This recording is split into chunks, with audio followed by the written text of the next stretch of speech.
Could you tell? Oh, I'm so sorry. Go ahead. Yeah. Well, I was just wondering along these lines, one of the most striking stories to me, and I think to you as well, concerns two women.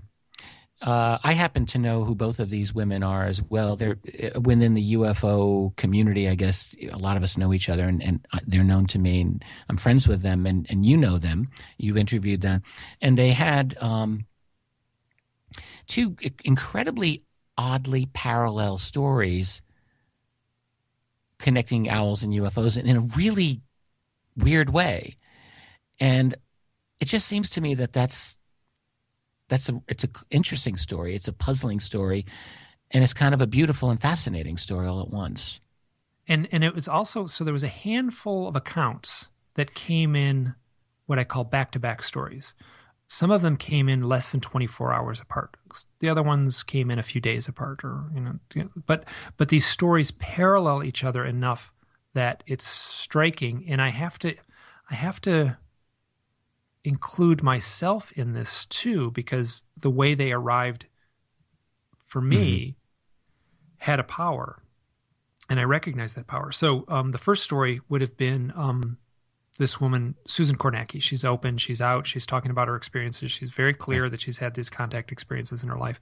She, in the book, I share a couple things in her, one thing in particular in her youth, where her grandfather always had a story to tell. And he would tell a story that, he went out fishing. I think it was fishing. He was in the woods and he was driving home and he was all alone in the car. And here's this voice in his head that says, "Don't turn left." And he looks, and there's an owl sitting in the passenger seat looking up at him. And he gets totally freaked out, and he turns left, and he gets in a car accident. And then after the car accident, the owl's gone. He never knows quite what to think. Did an owl fly in the car? What happened? Why did the owl talk to him? How does an owl talk? So that's the story that Susan Kornacki grew up with, that Grandpa would always tell. Now, she was a young mother, and her husband, I think they had, I want to be very careful what I say because I don't remember it off the top of my head. They're now divorced. Her husband is now divorced, but they had a daughter, and they were at a family Easter party. And she was suddenly struck by this feeling at the Easter party where it was like, oh my God, she said she had a feeling. She said it was like a Tesla coil going up her spine, going off up her spine. So some people would call that a Kundalini experience. And I've asked her about that. Do you think this was a Kundalini experience? And she said, no, it was different. It was like this. So there's a very powerful energy sense that she had. She goes home. She's home all alone. Her husband was going to bring her daughter home a short time later. So she left the party early, and she goes out to her backyard and lies in the hammock to try to, come to terms with this weird sensation she has. Now, as soon as she lies in the hammock, an owl lands on the tree, so that you can visualize a hammock, tied between two trees in a yard. An owl lands on one of the trees at her head, and an owl lands in another tree on her foot, and the owls start talking to each other, hooting back and forth, hoot, hoot, hoot, hoot, and she's in the middle. She immediately senses this energy flowing through her. She had just talked about her spine. I can't help but visualize her, the spine, the connection between these two trees, between these two owls. I picture a circuit board, Exactly. And these components, there's three components. There's two owls and then Susan in the hammock. And are they recharging her battery? And she was very clear that they were working with her energy. Her husband comes home, her daughter comes home. She points up at the tree and says, "What do you see?" And the husband says, "Well, there's an owl there and there's an owl there." So yeah. It's like, okay. She was, and then after that, she started doing energy healing with her hands. And this is something that had been part of a contact experience that she had conscious memory of being on board a craft and being told by these beings that you were going to do energy healing. So here she is. She has this experience. She's suddenly doing energy healing using her hands. I said, "Was it Reiki?" And she said, "No, not quite Reiki. It's like a healing thing." And she just kind of felt like she would just go with it. The fact that this happened on Easter Sunday, she actually said, and she didn't know about this. Like she's not Catholic, and she kind of said to me on the phone conversation, we talked for a long time. She said, "Oh, the Friday before, I remember I had this crazy feeling in my spine. It like hurt." And I said, "God, I feel like I'm being crucified." And I was like, "Okay, Wow. wait a minute. The Friday before Wow. Easter, Wow. you say you're being crucified." She said, "Yeah." And I'm like, "Do you see that?" And she's like, "No." And what are you talking about? I'm like, okay. So there's like even woven into her own story are just these like mythic elements, and there's Yes. no deeper day of death and rebirth in the Western calendar than Easter Sunday. Yeah. Right. So so anyway, so this story is just laid out, and I'll just say I just talked to a woman over email this morning. I don't want to say too much, Mm. who got the book, is reading it, and said that she had a Kundalini awakening on the very same day. That would have been Easter Sunday, 2010. So Wow. Okay. so I mean, this stuff just gets layer upon layer Yeah. upon, Yeah. and these layers, this, how to say it? There's no, like, you'll go crazy if you try to find a deeper concrete meaning. Like, there's no answer to the puzzle at the end of the day. But what it does to me is it just says, okay, this story feels important. So Well, now, right. So Susan's story is, I mean, it's fascinating in and of itself. It's incredible, and it's actually a bookend, and then there's another part of that bookend which belongs to another woman. So this woman is named Kelly, and I'm not going to use her last name. And she, her story arrived to me because I was talking to Suzanne Chancellor, who you know, Mhm. and I said, gosh, I got this great owl story with this hammock. It's super cool. And then she said, "Oh, you need to talk to Kelly." So that was less than 24 hours. I think that was the same night, basically, that I heard this story. So I'm put in connection with this other woman, Kelly, and she had actually written the story up as an essay, like a diary entry. And so Mm. she was lying in her hammock, and she had been having unusual life experiences that can be seen in some light. I'm very cautious here because I don't like pigeonholing people if they're, so her experiences might imply the UFO contact experience, and she knew Okay. it. Right. And so she was sort of like, I need a sign. She was lying in the hammock, and she had good experiences just with this little thing, this little playful thing where she would close her eyes and say, "Okay, I need a sign. I need confirmation." And she would count down, and then when she got to one, she would open her eyes, hoping to see something that would give her a sign. She did nothing. She tried it a few times, nothing. And her little son, who I think was 10 at the time, might have been 9, ran out to the hammock and said, "Mom, what are you doing?" She said, "Oh, I'm playing a little game, and I'm trying to make something up. I'm trying to have an experience." And it goes like this, where I'll close my eyes and I'll count down. He said, "Oh, no, let me do it." So this little boy's in the hammock with his mom, and he Mhm. says, "No, let me do it." And they close their eyes, and he says, "Dear God, can we see a UFO?" And he counts down, and they open their eyes, and there's a shiny, crystalline, like diamond-shaped object off in the distance, hovering just above the trees, full daylight, sparkling in the full daylight sun. Yeah. She tells her son, go get the binoculars, go get the binoculars." So her son runs and runs off and grabs the binoculars and comes back, and they both look at it together, and they're like, "Whoa!" And she describes this thing as something I've heard before, where it had every color in the rainbow, including colors we don't even know about. And then her husband came Wow. out. And her husband's sort of a doubter, the way she described it in the context of the story. And so he's like, "Well, what are you looking at?" And so, "Oh, here, look at the binoculars. See that little thing over there? Look at that." And he was like, "Uh-oh," like, "What is this?" And it would really stumped him. Very logical guy, really challenged him. And he took the binoculars, and because the thing was slowly moving, he had to like walk up a little hill. I think it was onto the deck of the house, and to get a better view as this little Okay. thing was moving away. Right. So, and she treats that experience as a very powerful awakening confirmation event, Sure. Of course. as does Susan Kornacki. Yes. Now, these women, that didn't happen the same year. It was a few years apart. But these women, they gave me where they both since moved, I think, and they gave me their locations, and I put it on Google Maps. They were 44 miles apart. They lived 44 miles apart, and that we're doing a radio Remarkably show, close, in other words. I which mean, is in the incredibly great big close. world. That's Yeah, remarkably exactly. close, and this is a radio show, so we can't. There's not much we can do here. But if I was to put their two photographs side by side, they would. They're not quite twins, but they certainly look like sisters. Absolutely. Yeah, Absolutely. yeah. So you can back me up on that, and they actually knew each other. They were friends on Facebook. Yeah. And they did not know each other's particular story, though, the hammock story. Neither of them knew their hammock story. So here's like the most benign of like things in a backyard, the hammock, and it somehow like it's holding these two stories together. Both their experience took place in a hammock. One was a woman lying in her hammock having a confirmation event with owls. The Hmm. other one was a woman lying in her hammock having a confirmation event with a UFO. And the stories arrived so close. And this is like an almost a little aside that may not mean much, but I think it was the night after I wrote up the essay completely and ran it by both Susan and Kelly, and they gave me some feedback, and I incorporated that feedback into the final text. I woke up in the middle of the night, just sat bolt right up, and I kind of was like, this hammock thing is the most important thing of the entire research. And then I laid back down and went to bed. Now I don't know if that's true or not, but that was a powerful sort of Hmm. jolting thing for me just to come out of a sound sleep and say that. So, Yeah.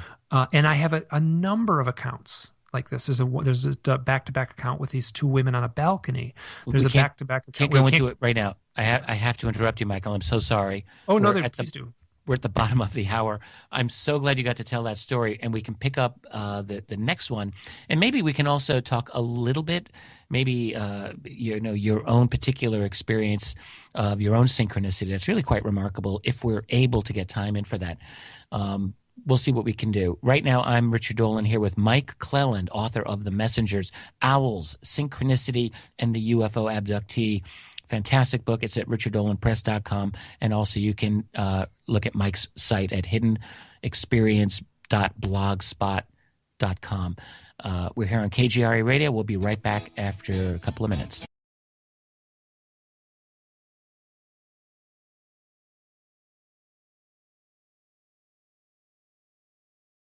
I'm Richard Dolan here with Mike Clelland, author of The Messengers. Mike, yeah, we were just talking a little bit during the break about how densely packed the book is with just one uncanny story after another. I mean, it's literally impossible, even if we had 4 hours, really to get into all of what you have there. But I think you had a couple that you wanted to get into, or at least that would give a kind of an idea of some more strangeness, I guess we can say, of owls, UFO experience, shamanistic experiences, and so on. So why don't you just Yeah. take it? Well, so there's a woman named Rebecca Hardcastle Wright, and I've never met her, but you've met her. I have indeed. Yeah, She's and a I had a long PhD and conversation with her on the phone. She very, seemed wonderful. very intelligent, very wonderful Yeah. lady. Yeah, so it's so funny. Like you get this little like. So here's something that like I gotta say is like I feel like I didn't write this book. I feel like I like this stuff just arrived in my lap in this just synchronistic cloud, one story after another, just the right time, just the right story, and like I didn't have to go to any like archives or libraries or anything like that. All I had to do was get up in the morning and make a cup of coffee and open my email inbox, and this stuff just poured out. Yeah. It went on for years, and I couldn't use. I mean, if so, any story that shows up in the book is part of a larger collection of stories. The thing that would back it up. So there's really no one-offs in the story. There's a few, and I point those out when there are. But all of these things Right. are kind of backed up. So anyway, Rebecca told me the story where I can't remember what year it was. It was going back a few years, and she was living in Phoenix, Arizona. There's another death and rebirth right there, Phoenix. Yes, oh, sure. So there's a symbolism there. So she's kind of this was early on before she had written her book. She authored in 2008. She had authored a book called Exoconsciousness. It was before the book came out. But she was very well aware of her own contact experiences at that point. So she comes out of a, kind of a bland suburban strip mall. She's walking to her car. She looks up at the light post. There's a huge owl up there looking down at her. And she receives a psychic communication, a telepathic voice from the owl that very clearly says, "You are not who you seem to be." And then she said she felt that all too familiar sensation. She was very aware that that night she was going to have a contact event, and she did. Now, like that, that gets about as mystical as it gets, to have it's like the sage on the side of the path. Yes, exactly. That the knights of the, are riding down, and it mumbles, "You are not who you seem to be," as. And for anyone who doesn't know, I mean, you've spoken with Rebecca. I've met her a number of times. She's not simply a PhD. She's an exceptionally, I think, conscientious and just sharp person who's totally engaged in this world. And I mean, she's not she's not just an airy-fairy, new agey type of, oh yes. I mean, she's very, very together, in my opinion.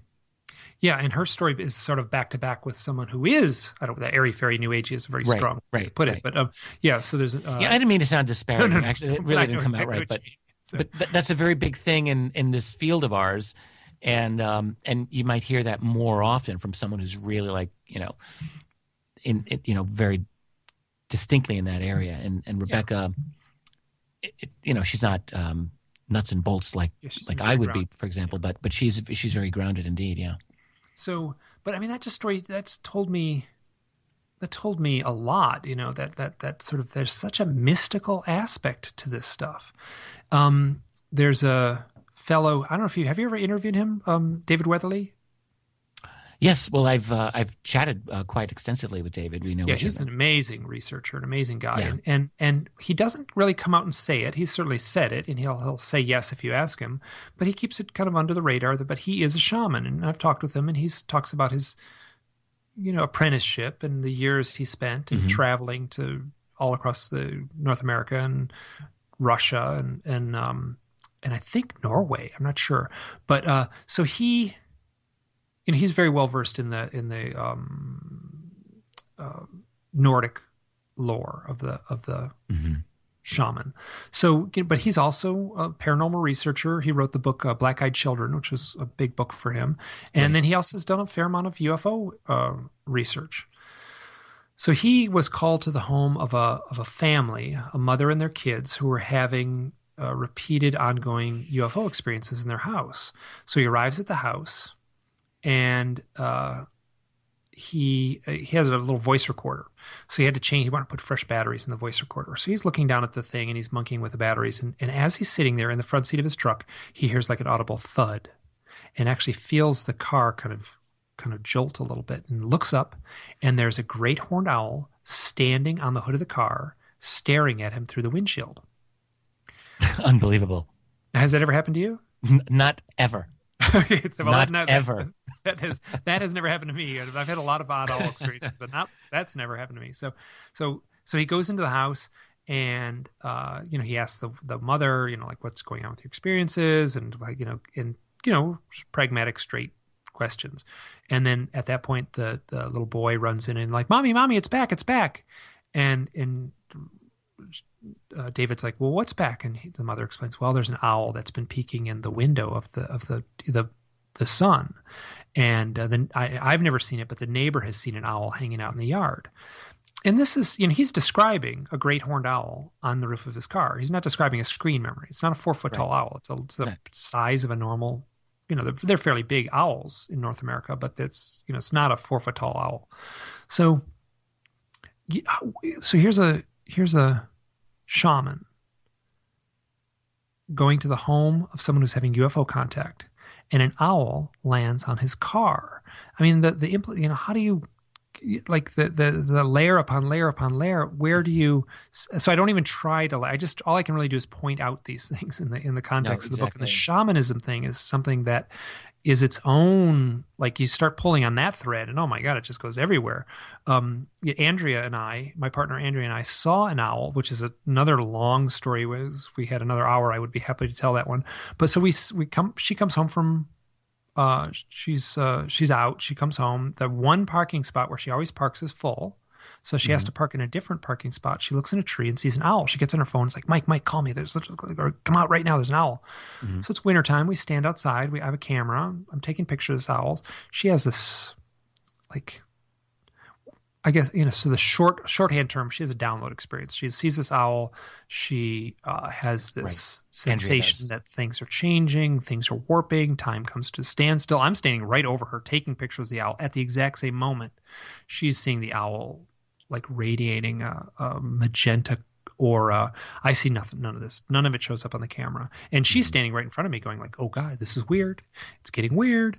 Yes. Something's happening. Now, to tell the story correctly, I would have to go on for the next 20 minutes. And then just the litany of other strange things that are all connected to this stories that are so similar that they boggle the mind, that just Right. kind of land in our I, laps, and the timing and the full moon and the dates and other people's owls experiences. It's just, well, and it goes actually, up. the real strength in how these stories are typically told in your book is in your very ability to unpack all of these very odd details and true synchronicities and just oddities about the story. It's one thing to look at it on a surface level, but what I think you do so very well, this is just because of good digging and investigation on your part, I think, there are very, very deep and crazy connections somehow, often that come up with these stories that really make you just pause and wonder, like, what is it that's actually happening here? I think the most powerful of them, frankly, is your own story, in which you call your confirmation event. And if I just may jump in and say, like, I think in the process of, if I'm not mistaken, in the process of you delving into the owls, you've also gone through the process of delving into your own experiences, both visual and I think in much more up close and personal contact experiences. And this has all been, you've been unpacking this in yourself. But I think what you describe as your confirmation event is the coup de grace of the entire book. Well, that's the final couple of chapters in the book is my confirmation experience. I And don't think up it's possible to do it in the next 15 no, minutes. I don't think you no, can it can't be do done. that. I can give you a little brief. So, in I was coming home from a UFO conference, driving home from a UFO conference in March of 2013.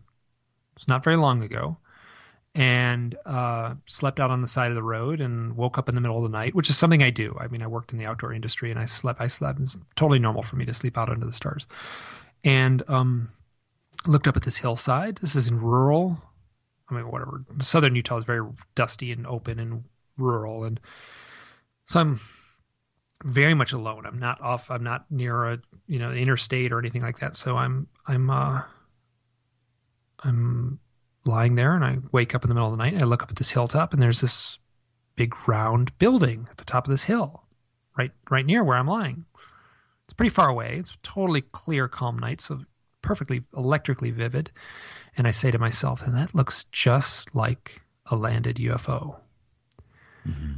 And I say, hey, I'm psychic. I feel like I'm tapped into this stuff. I feel like I've got this groovy side to me. Like if this is a UFO, I'm going to know it. So I kind of just like tap into my own psychic aura. I don't know what you would say. And then I just said, huh, I don't feel anything. I rolled over and went back to sleep.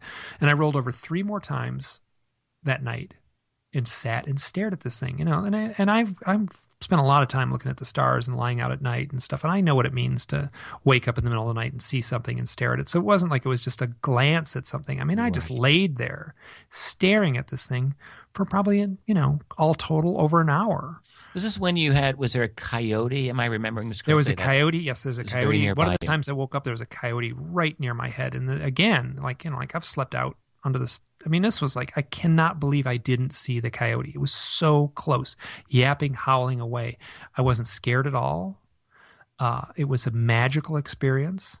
And it felt like I could take a little dog bone and throw it to this coyote and it would land in its mouth. And at the same time, I'm looking at this round structure. So anyway, so I wake up the next morning. A few other things happen. I wake up one time and there's lights near me. And then I drive home the next morning. And when I get home, I'm like, I wonder what that house was. And so I look up on Google Maps and there's nothing. And if there was a house up there, you'd be able to see it. I'm very skilled with maps. I'd be able to find the road. I'd be able to find where where the house was. There'd have to be phone lines going up to the house and power lines. There'd be evidence. Yeah, There's but nothing. Empty field. Nothing at all. Not in any maps. Yeah, it was just not there. So I made a blog post. I drew a very clear representation of my image. I posted the GPS coordinates of exactly where I was lying and everything like that on my blog. I mean, the implication is simply that you appear to have seen a very large landed craft which had the intense lights, because there was obviously no house there that had any kind of lights. Yeah, so that's the implication, though. Right. And then I have since gone back to that exact spot, and there's nothing there, which I knew there wouldn't be. Right. And then after that, that day, the day I posted the thing on the blog, the day I drew a picture of it, I had a psychic flash while standing in my home. I saw a very clear map with 3 dots on a map, and I line up these things. And one event wasn't like I had an experience where it sounds like a classic abduction experience. Floated out of a tent, in a white realm, feeling total terror. So that's a long story, but that culminated with going to a sweat lodge ceremony with a shamanic ceremony in a sweat lodge. So we have this shamanic aspect. We have, and then another dot on that thing, which took me a while to actually figure that one out, because I couldn't, wow, there must have been some experience. And so I'm lining these things up on a map. I'm very skilled with maps. And that experience, a friend of mine saw an orb. Her name is Natasha. She saw an orb while I was listening to a great horned owl.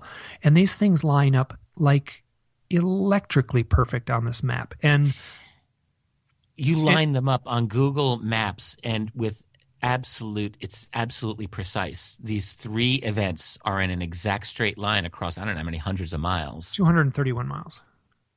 Yeah, from exactly. one place takes place in western Colorado, and the other one takes place in eastern Utah, and then and then there's one in the middle. Talking within feet or even inches, because it would be that level of precision. Well, that would have never been able to, if we turn the clock back like 5 years before the advent of Google Maps, I would have had to use a big paper map and a pencil, and that pencil line on a map may have been a mile wide. So I would have had some level of precision, but not what I can get with Google Maps. You were literally like sleeping on this razor thin line, this invisible line in a straight line from each of these 3 places were exactly lined up. So when that happened, when I lined those things up, like my life changed. Like my life, like the old me that chapter had closed, the book was closed. The new me, that chapter, just that brand new book. And it was like, my God, this is real. This really happened. I cannot deny. People would laugh at me. I mean, Leo Sprinkle did a huge belly laugh to me in my face, which is a very charming guy, and he could pull it off. It would be rude if anyone else did it. But basically, when I said I don't think I'm a UFO abductee, and he just laughed. Now, and at this point, I'm I can't deny. No, what are the experiences? I could deny the other experiences. Yeah, you remembered being floated out of a tent. That was one of the 3 one of the 3 dots in the map. Part of it. Yeah, one of the 3 dots.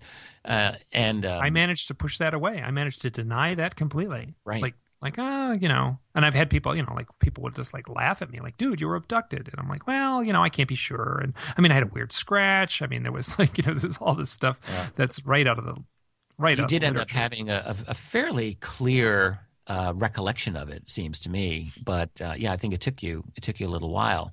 But you had that abduction experience, or being taken, hearing the great horned owl, while at the same moment Natasha was having the orb experience. Yeah.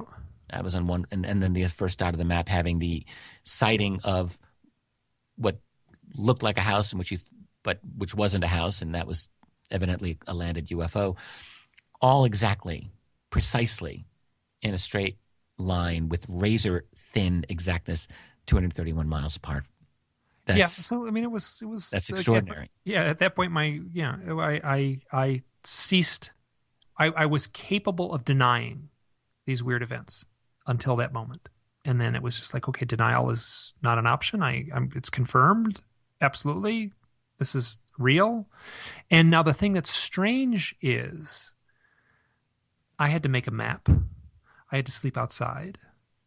I had to sleep in and these are things I do. I mean, I love these are sleeping all outside. Things that you do. Other people would not have been able to get these clues. Other people would not have been skilled with the maps, or other people would not have, been outside. This was designed for you.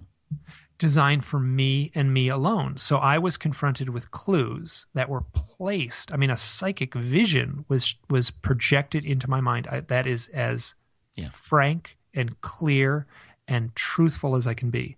A psychic image was projected in my mind for all of 1 second. Click on, click off. There, I had it. Right. I had to decipher what that meant. And so in the book, there's a handful of other things, and this is a term I use in the book called orchestrated clues.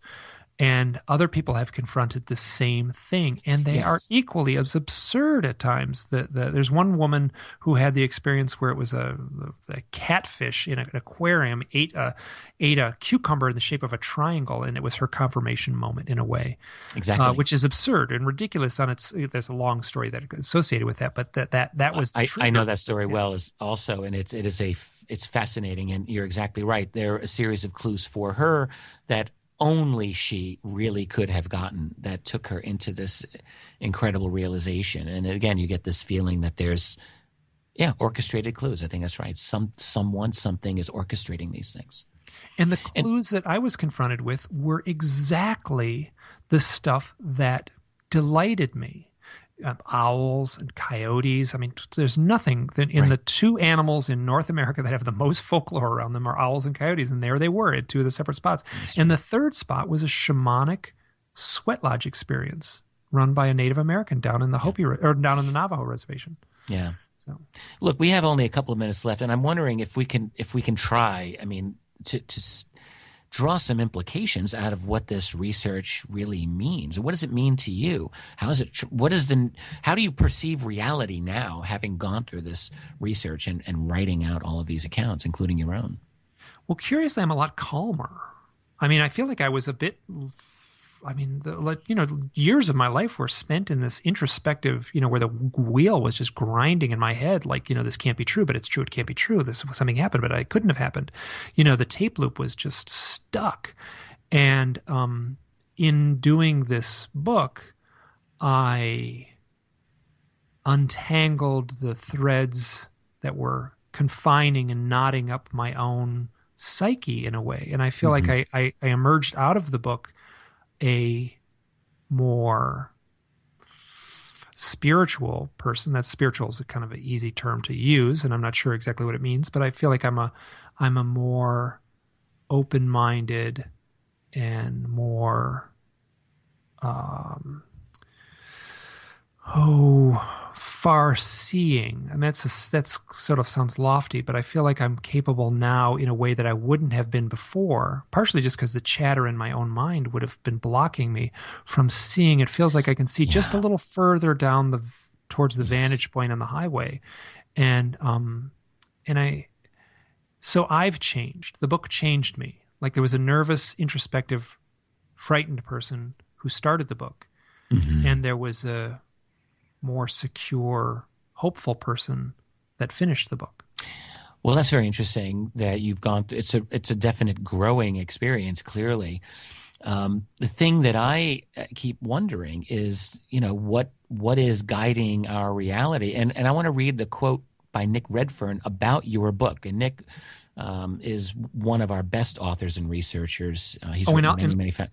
And let me add that Nick did the initial edits, less on the copy and more on the overall narrative flow of the book. So he read the book twice, and I think me, Nick Redfern, and Suzanne Chancellor are the only people who have actually, well, now its book's been out for a week or so, so Right. a few days, excuse me. So there's probably other folks out there who have read it, but those are the only three people who've read the book. Yeah. And so Nick, had read the book twice at that point. What he said, and this is a really telling statement, I think it's true. He says, I get the strong sense that Mike Clelland was guided to write this by UFO intelligences. I believe the phenomenon intended it to be written. He said that about you in this book. And, well, just the idea of like what is guiding our reality. You were guided, and I think that seems right. And the stories, a story upon story upon story that comes through here gives the same type of a sense that there is a guiding hand somewhere. Not that we're all controlled necessarily completely, but that there's an intelligence interacting and observing and tweaking and testing and communicating. So what happened was, there came a point this summer, I think it was late July, when I had the manuscript in a form that I felt, near complete. You got about 1 minute. I don't mean to cut you. I sent it off to Nick, and at that point, all the email inbox stories ceased. Dead halt. They had been arriving about one a day for 3 years. I send the manuscript off to the editor, zero. They've since kind of charged back up again, but that's incredible. It was a very, very palpable and strange thing for me to recognize. That is fascinating. Absolutely fascinating. Mike, you've been a fantastic guest. Mike Clelland's website is hiddenexperience.blogspot.com. I strongly recommend you go check it out. He's got great blog entries, and his podcast is available. You can read all about him. You can also learn about the book at my website, richarddolanpress.com. It's right on the splash page. You can't miss it. Mike, thank you very, very much for being here. Thanks so much. It's been a joy. It's my pleasure.